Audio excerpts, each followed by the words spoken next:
afternoon. My name is Ndugu Yusuf M. Chaney, and I'll be sitting in for Al McFarlane on today's program. Thank you for joining us.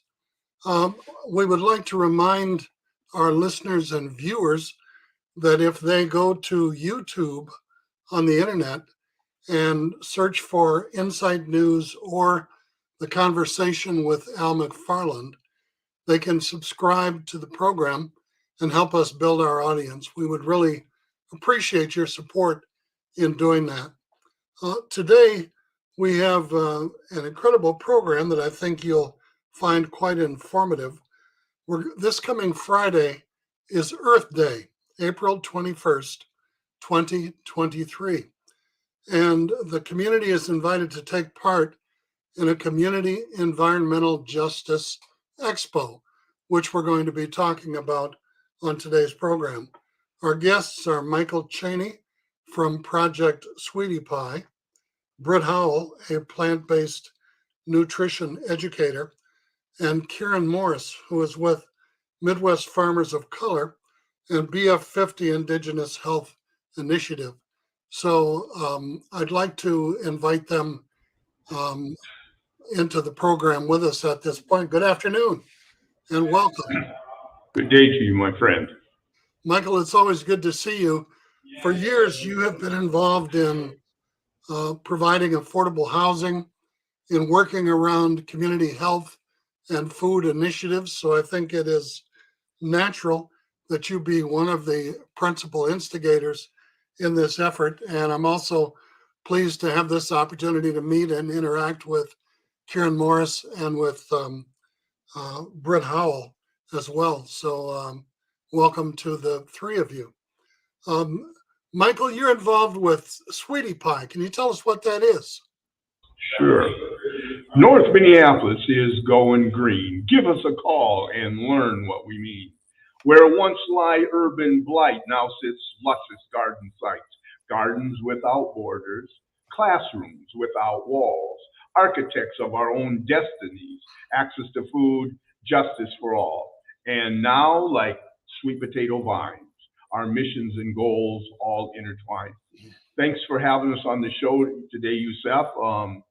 I've been an activist and organizer. I started way back in the early years of the 70s, actually with you, Yusuf, and doing radio and doing journalism. And Juneteenth, don't forget. Well, Juneteenth came even after that. Every 10 years, I come up with a good idea. In the 80s, it was Juneteenth. I was the founder, executive director of that for 18 years. In the 90s, I was the founder of the Wendell Phillips Credit Union, spent about 5 years with that. And then in 2010, when North High came under attack, myself and others, Dr. Rose Brewer, Rose McGee, Sam Grant, Metric Giles, Melvin Giles, we were all part of a group called Afro Eco. And we were sitting around commiserating about the threatened closing of North High because we knew that the killing of the school is, ultimately the killing of a community. So in all good consciousness, we could not sit back passively and watch that happen. And so, what activists do, they get active. And so approached North High. There'd been a green room that had been fallow for about 10 years, going back to the days of Hutchinson and folks who had really felt that life skills wasn't critical to our community. And so they cut much of the funding. So this green room had been sitting empty. I approached the school and asked them, if I could get the youth growing vegetables, could I utilize the space? They agreed, and thus Project Sweetie Pie was born. The story of a community that came together, worked together for the common good of the youth and families of its community, for it takes a village to raise a child. And Sweetie Pie is one of the sponsors of the Community Environmental Justice Expo on Friday. Now, Britt, I mentioned earlier that you are a plant-based nutrition educator and also the founder of BF50 Indigenous Health Initiative and also a member of Farmers of Color Coalition. How long have you been engaged in plant-based nutrition education, and how did you get involved in it? Well, I started plant-based education in 2002. I started a program called Britt 50, which is, the acronym for BF50 Indigenous Health. I've been involved in plant-based eating since childhood. It came from, having diabetes in our family and health problems. And I just wanted to find a different way to eat. So I started off that way. And then I went back to school, studied fitness and nutrition, and have been basically doing plant-based education. I'm an organic farmer. And then I became a certified Native American seed saver in 2015. And where do you farm at? So I farm with Minneapolis Park and Recreations. I'm the community garden lead at a farm called Bridalville in Prospect Park, southeast Minneapolis. Sure. Very good. Very good. And I mentioned earlier that Kieren Morris is with Midwest Farmers of Color and is also involved with Sweetie Pie. Kieren, tell us a bit about Midwest Farmers of Color.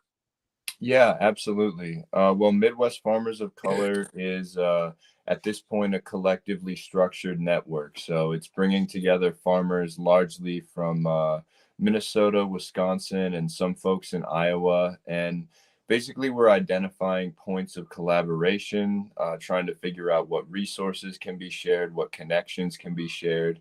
We just facilitated an event in February that was basically a convening. So folks came from out of town and we talked about how the collective itself should be structured. We talked about what kind of support, what resources folks could use, and then, worked internally to figure out how best to shape our strategy going forward. So at this point, Midwest Farmers of Color is a sort of support and connection network for farmers of color, and particularly emerging farmers who are just kind of getting into the game now.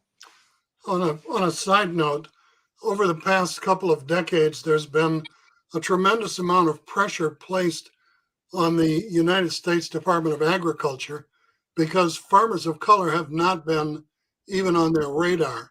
And we have lost so much land that was formerly held by Black farmers and other farmers of color. Are you seeing an increase in the support, the resources, and the collaboration with the USDA and organizations such as your own working with farmers of color? I think that that's a really good question. Right now is a time when farming, and specifically urban farming, is, I think, experiencing a flux. And so there is, on an institutional level, some support, but that's why we just actually had folks in Washington, both folks like Michael from our coordination team, but also the farmers we work with, so that they can be there to engage with lawmakers and lobby groups towards getting more support. I think that, it is a field that's only deepening. I mean, Michael will tell you the lengths that they've had to go to get urban farming and farmers of color who are looking to get involved with it, any kind of recognition within some of these higher level groups. So I would say it's a yes and no kind of situation. Now, are you focusing primarily on urban farming, or does farmers of color involve any farmers or all farmers? Yeah, I think that, being based within the Twin Cities, there's a lot of urban farming organizations that we just have these inherent ties with, and there is a very strong local network.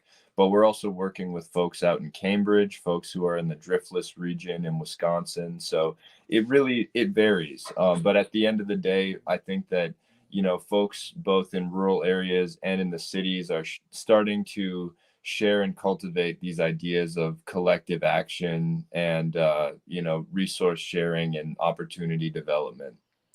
Now, with my collard and mustard greens and strawberries and peppers and the few vegetables and fruits that we grow in our 8 by 20 foot garden in the backyard, would that qualify me for membership in Farmers of Color, or do I need to step up my game? No, I mean, I think that's the thing. It's like right now we're actually crafting, some micro grants that we're going to be giving out to folks. And all you really need to, apply is to be a farmer of color or a gardener of color, even like yourself. We're really geared at, helping folks cultivate their growing ability no matter what level it's going into. But I think that, the community engagement aspect of it is what's really important, because you can really grow a lot in, a space the size of yours if you have the information and the resources and the support. And that's what we're looking to give people. Okay. And are you going to have a table at the event on Friday? Midwest Farmers of Color won't have a table, but Zoe, who's another member of the coordination team, will be there representing Zoe Holloman. She's an amazing organizer. She has a BIPOC-based farm herself called Root Springs, where they do retreats and whatnot. So she's really been instrumental in helping guide the collective, and she's going to be there and making connections. Okay. Before we cut to the chase, I want to acknowledge Michelle Madison, who is a frequent viewer and listener, and thank her for joining us. Good afternoon, Michelle. We're happy to have you with us as always. Now, I mentioned earlier that the Community Environmental Justice Expo, which is a coalition building and networking event hosted by multiple organizations, is going to take place this Friday. Where's it going to be held, Michael? Well, it's going to be held at the University of Minnesota, at the Humphrey. And it's really, the environmental movement has really been a gated community, an apartheid movement. And so we've been very intent over the last 10 years of Project Sweetie Pie of really bringing the fight to the university's front door. Why? Because it's a land grant institution. And so your tax dollars, my tax dollars, Kieren's, Britt's tax dollars are really what is keeping that university profiting and moving forward with their educational format there. And yet, as you know, in the 90s when the General College was disbanded, there's been very little return on our investment. And so that's really been my focal point, and the focal point of Project Sweetie Pie is that are we getting our fair share of the pie? And so bring in the game. If you can't bring the mountain to the Buddha to the mountain, you bring the mountain to the Buddha. And so we are actually have challenged the university. I have a number of interns from the Institute on the Environment and interns from McAllister. Three things that we do, Youssef, that I think make us very unique. Number one, our goal is to really help those who have been left out of the American dream, bringing them into the conversations, bringing them around the table so they too can, see life, liberty, and the pursuit of happiness. Number two, we've been intent on tearing down the silos of Western culture that pits us against each other, that really diminishes the value of the work that people, kind of a divide and conquer kind of strategy. And so we've been real intent of really trying to change the cosmology from this individualism of Western culture to really think about how can we all, if we're all well-intentioned, let's be more intentional.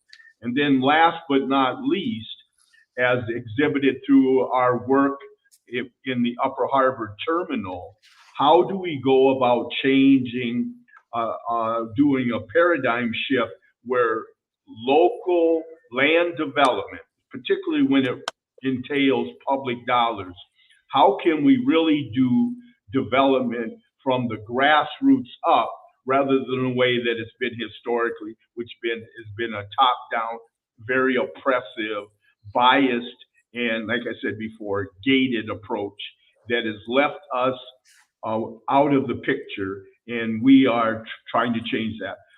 One quick note, you mentioned at the head of the show, Earth Day. Earth Day is actually Saturday, the 22nd. We're doing this event on the 21st because, again, even university students are isolated, are insulated from the community, and we want to show them and show the broader community that there's resources, there's assets in them, their hills, and we need to be intent on, once again, getting our fair share of the pie.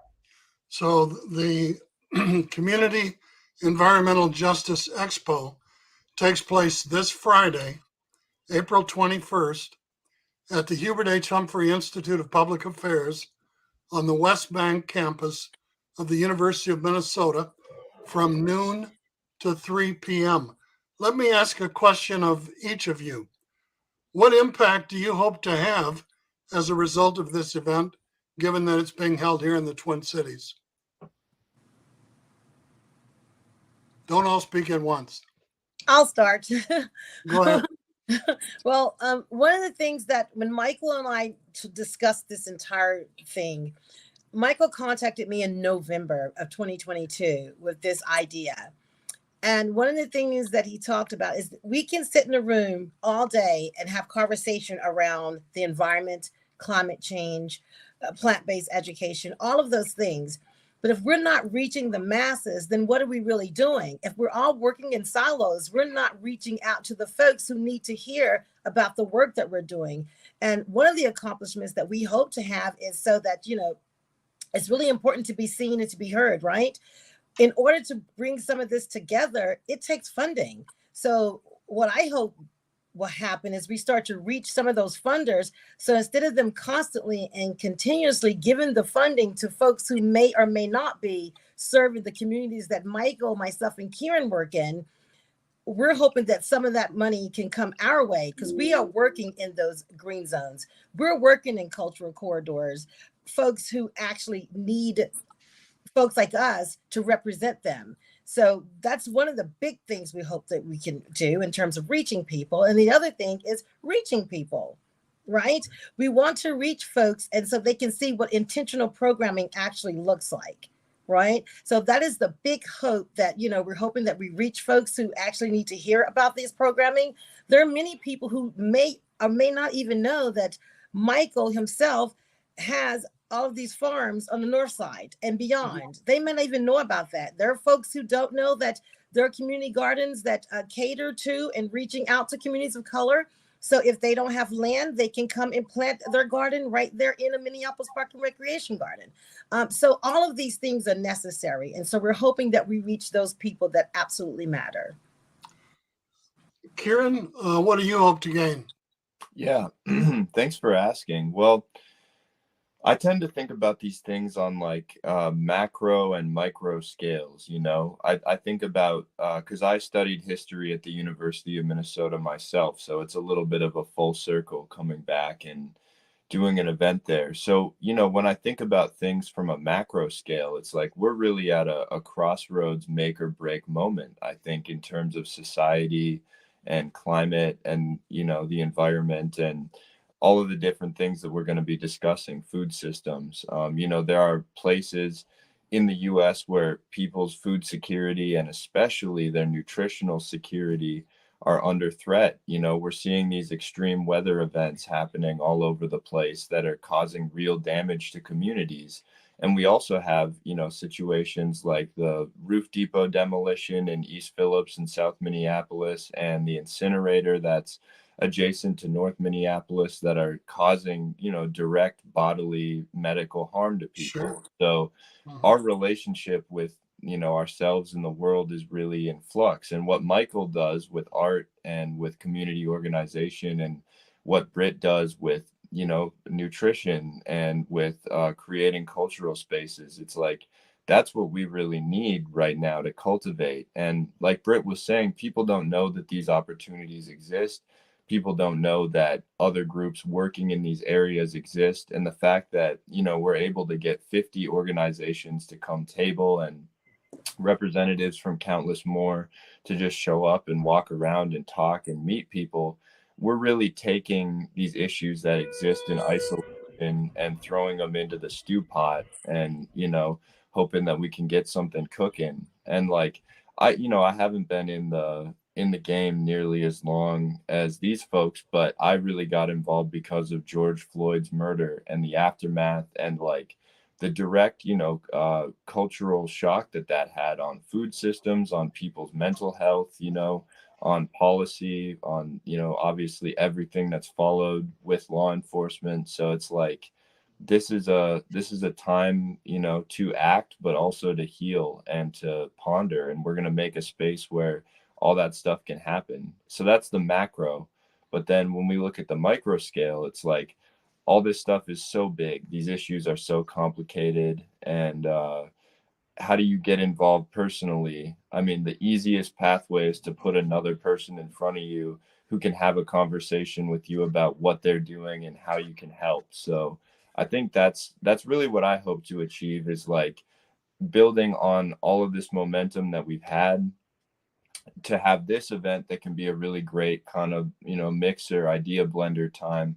But then through these connections, because Britt's going to have many more events. Michael and I are going to do many more events. And the connections we make, it's like, you came down, you know, on the 21st of April. Do you want to come down again in June? Or can we come to your thing? You know, it's just another domino in the line, but it's a big one, I think. Yep. Michael, you started farming in Western Wisconsin decades ago. What can people who come to the expo on Friday between 12 and 3 at the Humphrey Institute expect? Who are some of the speakers going to be? What are some of the opportunities that are going to be available for people to get better informed, to tie into resources, to begin to join and support and share with other people working on the same objectives? Well, you know, people ask me if I'm a grower, and I say, yeah, I grow, but that's not really what I'm doing. I say, I consider myself an ag patriot. What does that mean? That means that I'm using agriculture as the tools of my trade, that I'm really trying to grow civic and cultural engagement using agriculture, i.e. urban farms, gardening, as our field of play. And as African Americans, agriculture is in our DNA.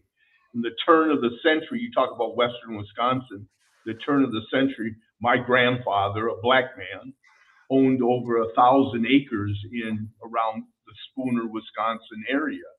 And it was because him and a bunch of other African Americans, you know, had heard about this rich farmland in northern Wisconsin. They all came, but ultimately over the years, they all left. And as they left, my grandfather would buy their land from them. And so DNA is in my blood. It is in our blood as African Americans. And because as we brought the collard seeds to this country from Africa, you know, we brought agriculture to this country as well. And so it's important that we do not lose sight of our heritage, of that historical fact, and that we don't fall prey to the myth, right? That African Americans, people of color, aren't concerned about the environment. You know, that we don't get involved in these big issues, that it's really led by the white intellectual elite. And when I first started doing this work, I challenged that lie, that myth, because if that was true, then who was Will Allen? Will Allen, for those of you listening audience don't know, was the grand poobah of urban farming in this country from Milwaukee, Wisconsin, and started an organization called Growing Power. If that was the case, who indeed, were all of these folks that have contributed historically to urban ag, and more importantly, we know that with the increase of global warming, climate change, right, that much of the federal dollars of the future will be going to address global warming and climate change.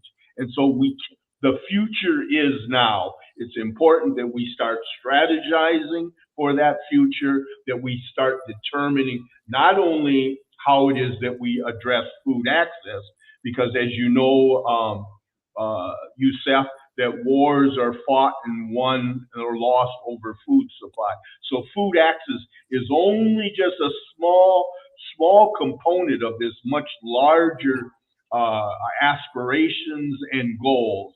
I'm not an advocate for hunger solutions, which is white philanthropy, which, and rather than give a man a fish, I want to believe that it's important that we teach a man how to fish. And so I like to say that urban farming, local food production, is the latest iteration of the civil rights movement. We shouldn't be asking Minneapolis public schools, can we get a contract? We shouldn't be asking St. Paul public schools, can we get a contract? The same kids that are eating that food ought to be growing that food and ought to be receiving remuneration for their efforts. And so if we put our money where the federal government's mouth is, if they really, in this Biden administration, he has two top priorities. One is urban farming and agriculture, and the other one is equity and inclusion.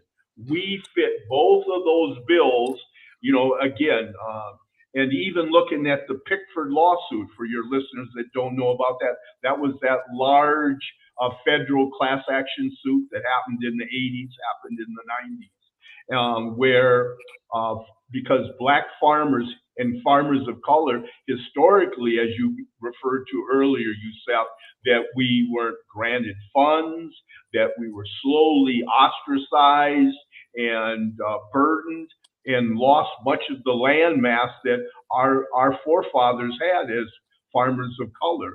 And so given now the Land Justice Act that Cory Booker, Senator Tina Smith, and Klobuchar are authors of, we see this kind of massive white oppression where white farmers came out in opposition and did all kinds of class action suits to really stall that legislation, which was about really leveling the playing field. So it's critical that, if you don't, instead of us getting run over by the bus, let's get ahead of the train and let's make sure that those green jobs, those green opportunities, that we don't see a repeat of what we've seen in the construction industry, in the road maintenance industries, where we've been boxed out of those careers and those professions. We're intent on really introducing the next generation of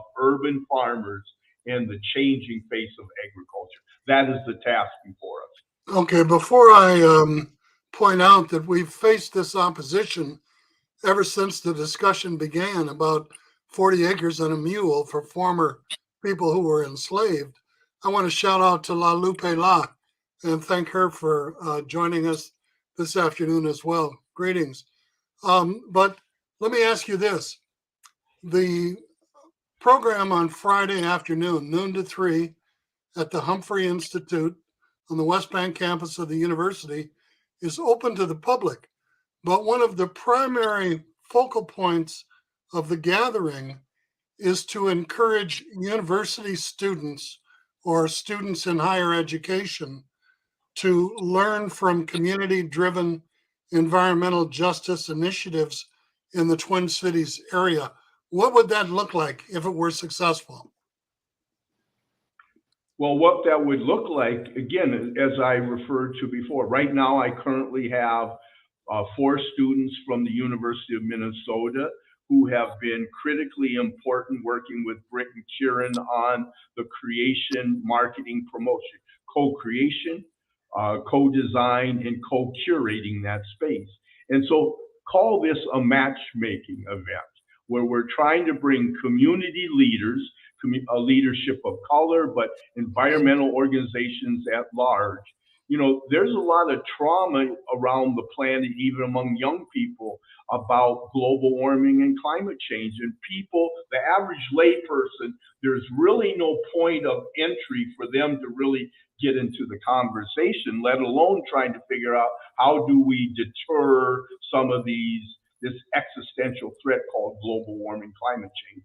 So as leaders, as thought leaders, as academicians, as nonprofit shepherds, it's critical that we open the floodgates, that we really provide people direction, and that we invite the next generation of future leadership. It's not even just about It's really about training the next generation of young people of color, young allies, white allies, so that they're more culturally sensitive, that they understand and debunk the myth that somebody like Britt exists, that a young leader like Kieren, that they only see themselves in the mirror, and so consequently the mythology percolates that well, I'll use Donald Trump's metaphor. Only I and I alone can fix this. How absurd, how ridiculous, what a lie. And so we are debunking the myth, and we're inviting all these young people to come and give support to Britt and her efforts, to join Kieren in some of his visionary work that he's deploying, and to come and join and leave the campus. You're not a slave. You're not chained to the University of Minnesota. You are yet and still a community member, and come and partner with and learn directly from the indigenous leaders of this community. And with that, let's march forward like I said, if we're all intentional, let's be intentional in terms of putting forth some initiatives. We're really about operationalizing the Green New Deal. We're really about operationalizing COP26 in terms of sustainable development goals of the UN. And so those things don't happen, by accident. There has to be, just like in the civil rights movement, there has to be some visionary leadership, some futuristic leadership that is really, as in the civil rights movement, crafting that agenda, putting that agenda forward, and figuring out how do we come to mutual support. And so I look to the civil rights movement for much of my mentorship, in terms of some of the work and some of the public displays that we're taking forth, and we're taking pages out of the playbook of the civil rights movement. Okay. Kieren, Britt, your microphone is muted, Britt. Who are some of the other sponsors who are helping to implement the program on Friday at the Humphrey Institute? Yeah, well, I think to Michael's point about emerging leaders, one thing that has been really cool is that we also have some students from McAllister, Ben and Isaac, who have been working with us on various things, from the actual list of attendees to the graphic design and just implementation of the media around it and everything. Mm-hmm. And I think it's really cool to see, these institutions of higher learning working in concert to support community design efforts like this. So to have, students from the U of M and students from McAllister in the same room with folks who have been doing this work in the community for decades is kind of epitomizing what Michael was talking about. One thing I wanted to say really quick, and then Britt, I'd love to hear from you too, but on the flip side, right, we want to get students out into the community. We also want to get the community into the facilities that the U of M offers, because, I went there. They have a lot of state-of-the-art facilities. They have space for growing on campus. They have lots of groups in the community that are already doing this work. And so to bring down some of those gates and allow folks in addition to getting the students out, is also a goal of this, I think. I just wanted to add that. Sure. Britt? So I just want to add, some of the sponsors who are partnering with us on this this Friday. We have, of course, we have the Institute on the Environment, which are the students that's helping put this together. We have AMPACT, USDA, Minnesota 350, Minneapolis Park and Recreation. We even have Ward 2 Councilmember Robin Wansley and her staff. They will be present that day. Environmental Initiative and BF50 Indigenous Health is supported by Minnesota Humanities Center. So as you can see, we have some really great names, and some would say big names, coming out to support this initiative. So that pretty much goes to show you how important it is. And I think Kieren may have tapped on it, that we have over 50 organizations. And honestly, we had to turn organizations down in terms of tabling, but we invited them to come out and still network because we ran out of space. So that goes to show you that this is a really important event. We have Edible Gardens Boulevards, which is led by Michelle Shaw. I think she may be in the room today as well. But there's a lot of organizations who are really behind this movement. And I'm just happy to see that all these folks are here and ready to support this. Okay. Michael, let's circle back to Project Sweetie Pie, because your efforts at urban farming or urban gardening are taking place throughout the Twin Cities. Tell us more about Project Sweetie Pie, and tell us who some of the people are that you're working with, communities, organizations in the Twin Cities in terms of urban gardening or urban farming. Well, you have two of the critical allies and supporters on the show here today with me. So, and that in fact is why they're here. But Kieren is part of AMPAC. AMPAC is AmeriCorps that deals with Reading Corps, Math Corps, Climate Corps. And so we really try to, how do we build a movement if we don't even know who's on first and who's on second? We've been running around like Keystone Cops because we haven't really taken the time to really do an inventory of skills or identify who are the stakeholders. So Project Sweetie Pie, like I said, actually, Youssef, we created the first urban farm legislation in the nation in partnership with the Minnesota Department of Ag. Any farmer or any organization, nonprofit, faith-based community that wants to train the next generation of horticulturalists or agriculturists can apply to a grant through the Minnesota Department of Ag. It's called the Agri Grant, and you can receive up to $50,000 worth of seed money. And when we first approached the legislative, the House Finance, Ag House Finance, they asked us, they said, well, Michael, what is urban farming? We said it's farming in urban areas. Well, they didn't want to believe us because, we were a ragtag bunch of misfits. So they had to do a commission. They hired a consultant. They spent about $250,000, and it came back, and survey says urban farming is farming in urban areas. So we still have to, as they say, we're always the last hired and the first fired, but we've really made, as they said back there, the Republicans said, well, Michael, this is cutting edge legislation.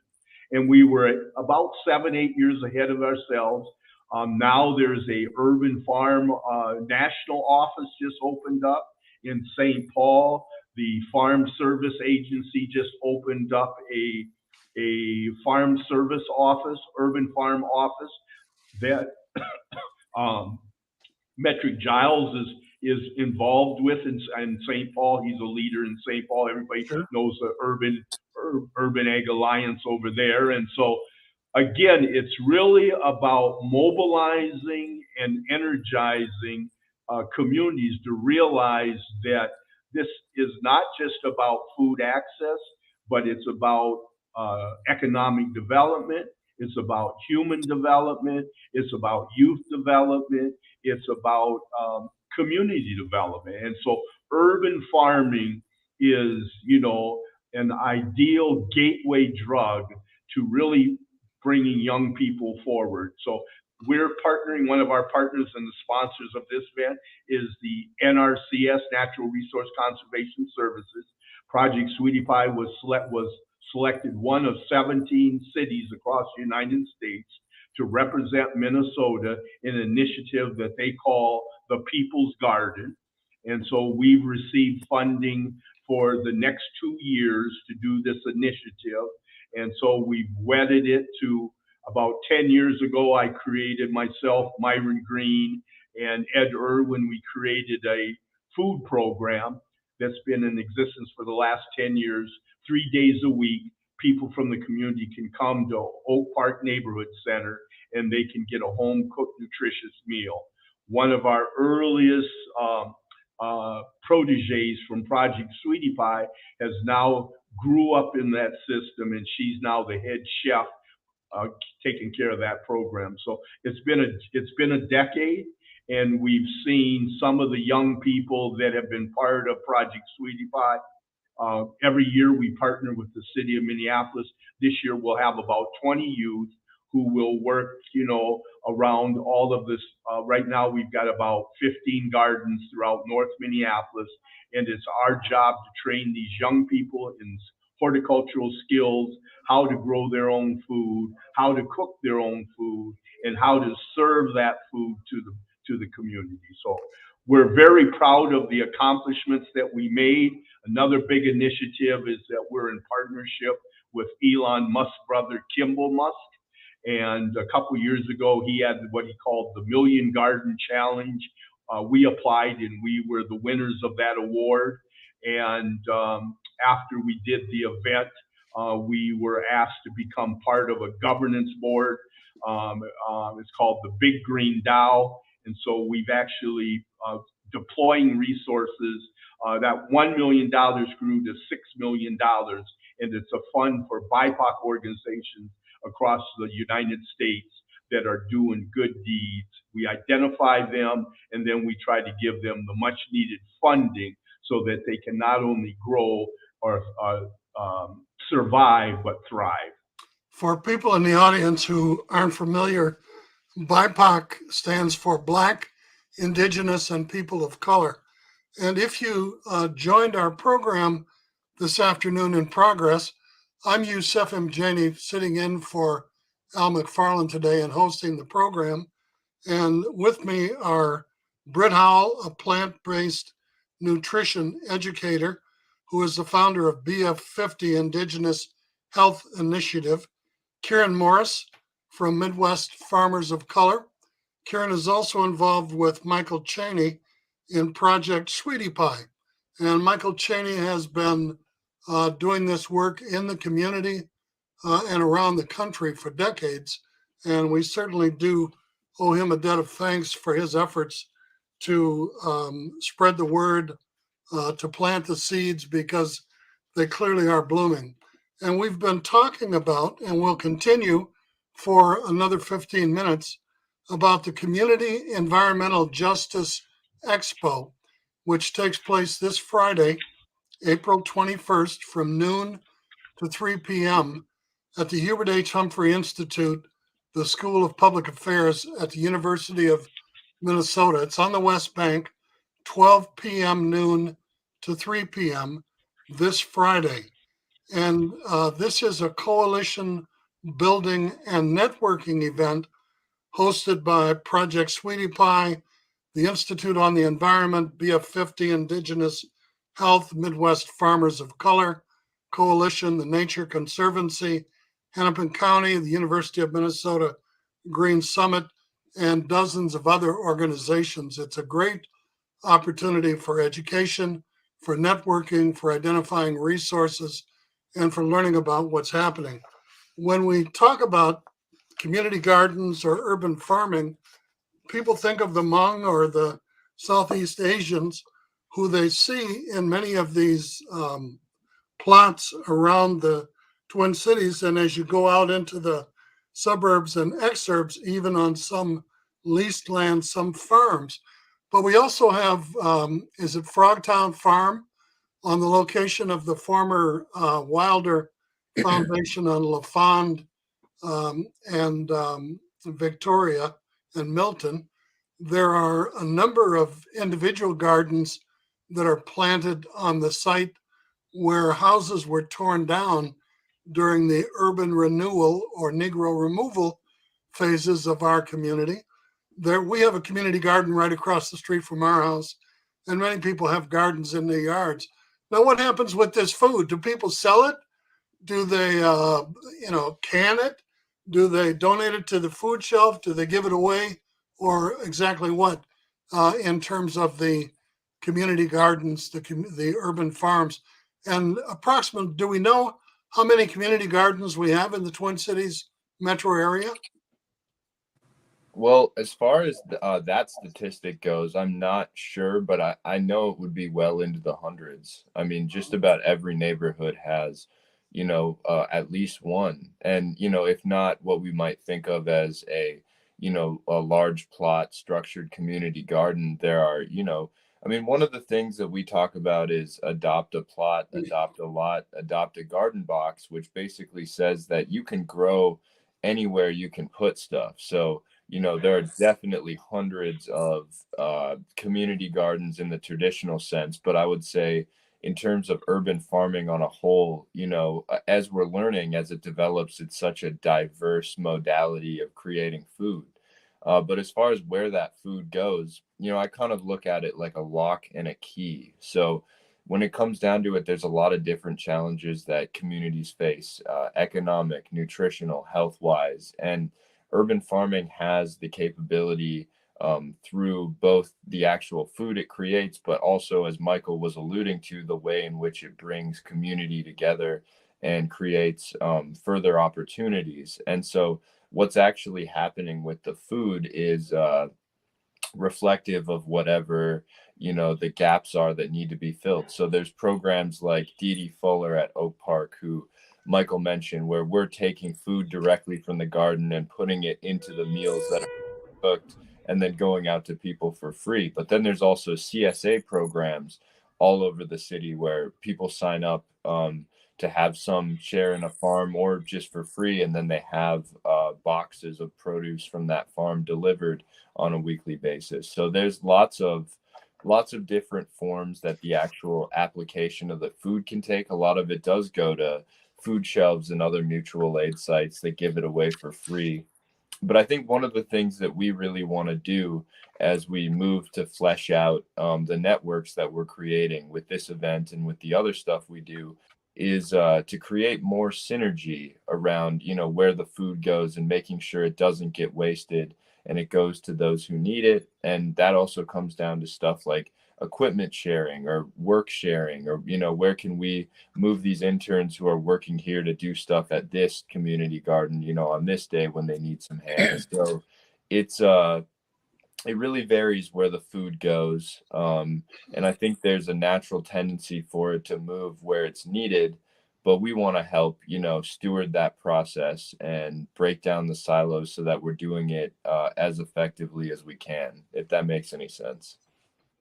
And I want to remind people in our audience that they can go to YouTube to @Insight News MN, Minnesota, to receive notifications about when Conversation with Al McFarlane is live, and to help us build our audience. It's free, tremendous source of information. And we certainly welcome and appreciate those people who do join us whenever they are able to do that. How do issues of social, racial, and economic equity intersect with environmental justice in the Twin Cities area? Who would like to tackle that? Michael. Sure. Well, again, those are two of the, in the Biden administration, two of his top priorities is equity, and the other one is farming. Again, we're bringing healthy fare to the village square. So we're reinventing education. And I never talk about urban farming singularity. I always refer to it as urban farming, local food production, because we're not just talking about growing, you know, some onions and carrots, you know, for the evening meal. We're also, as we grow and as we grow together, we're also talking about value-added food, right?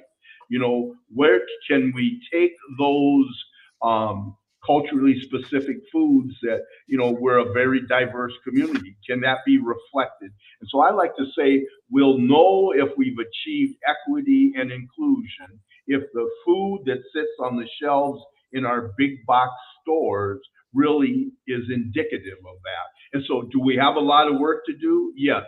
Are we victims of a lot of, you know, marginalization?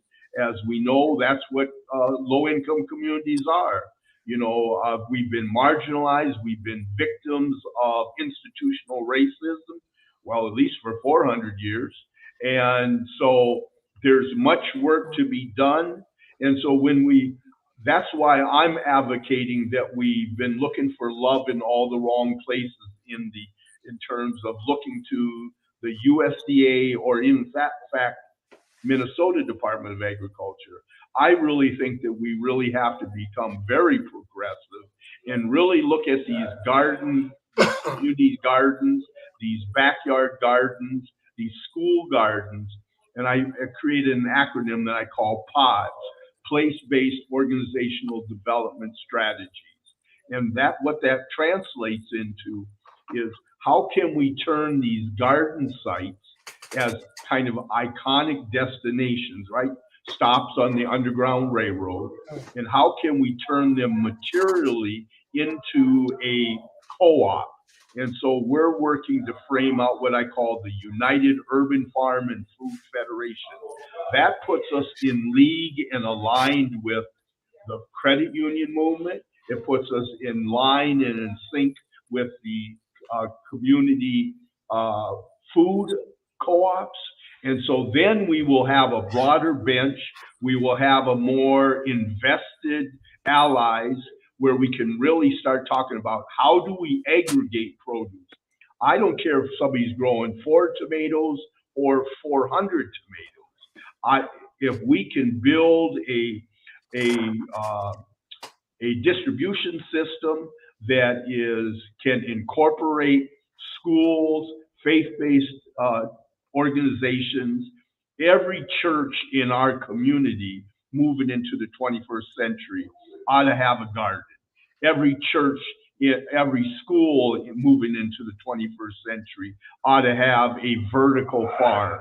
And with that, we're taking away that, those, no longer should we be talking about doing a bake sale. Let's put together vertical farming sites that we can actually grow year round, which is one of the big hurdles, is that you can't grow a business, let alone a green enterprise, if you're only operating within the narrow gardening season of 3 months. How do we extend the season? In Project Sweetie Pie, we say there's 4 phases of Project Sweetie Pie. Stage 1 is scattered gardens. Stage 2 is season extension. Stage 3 is social media. And stage 4, I call Pi Squared Green to the Second Power. And that's green, the development of green enterprise and green infrastructure. And if we can mobilize and become energized to create the kind of revenue stream that will incentivize people not to think about this as just a hobby, a pastime, something fun to do, grow a few little items, but in communities where there is no industry, we should be thinking about how do we take urban farming to the next level and really scale it out where we can be growing food for the local hospital systems. We can be growing food for the local school systems because we are the investors in those systems, and we should be the beneficiaries of those systems as well. Thank you, Michael. Britt, Kieren, turn your mics on. I got a question for you. We talk about food in general, but we live in Minnesota. Minnesota has 2 seasons, winter and construction. I think we're somewhere between the 2 of them. We also have a lot of conversation about culturally appropriate foods. What type of culturally appropriate foods can people grow in this climate? And what do you encourage people to try in their backyards or in their community gardens or other accessible spaces?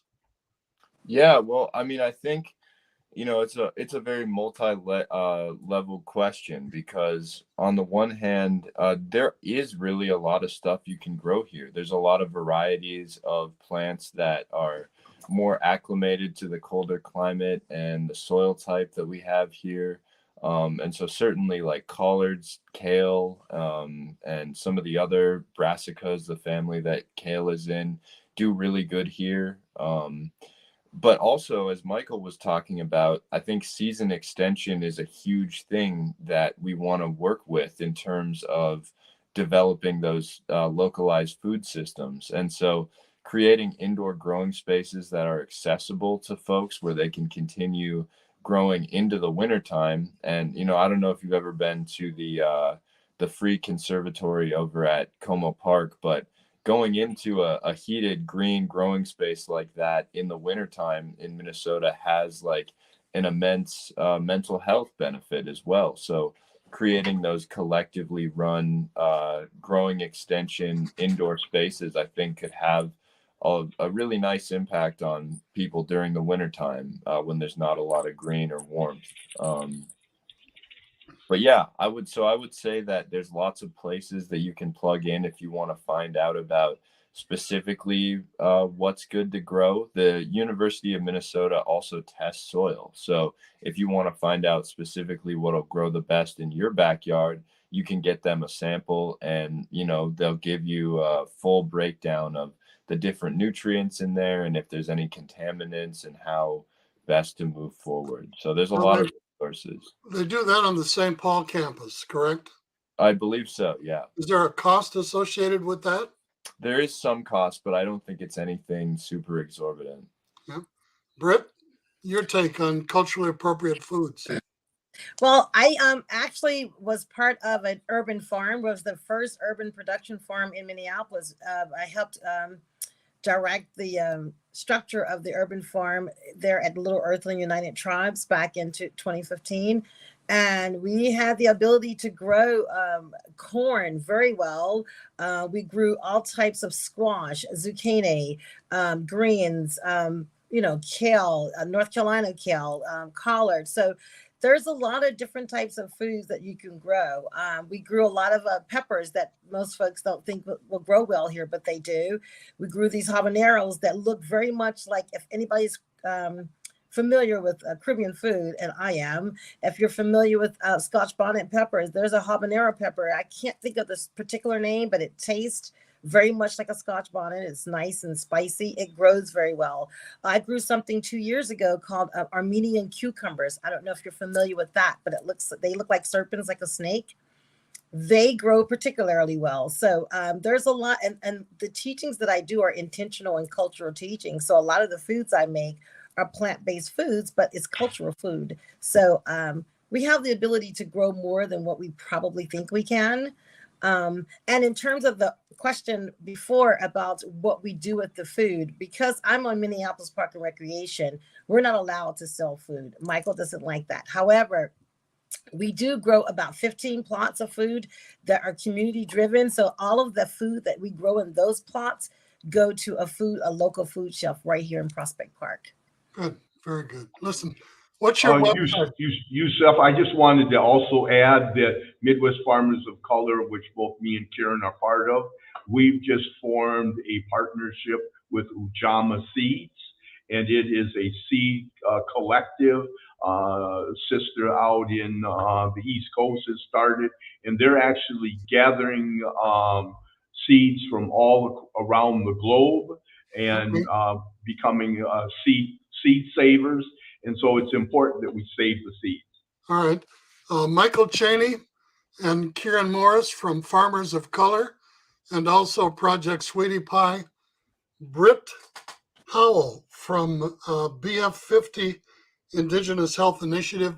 Again, Friday, April 23rd, or 21st, I'm sorry, Hubert H. Humphrey Institute, 12 noon to 3 p.m., the Community Environmental Justice Expo. Check it out. And thank you very much for joining us today.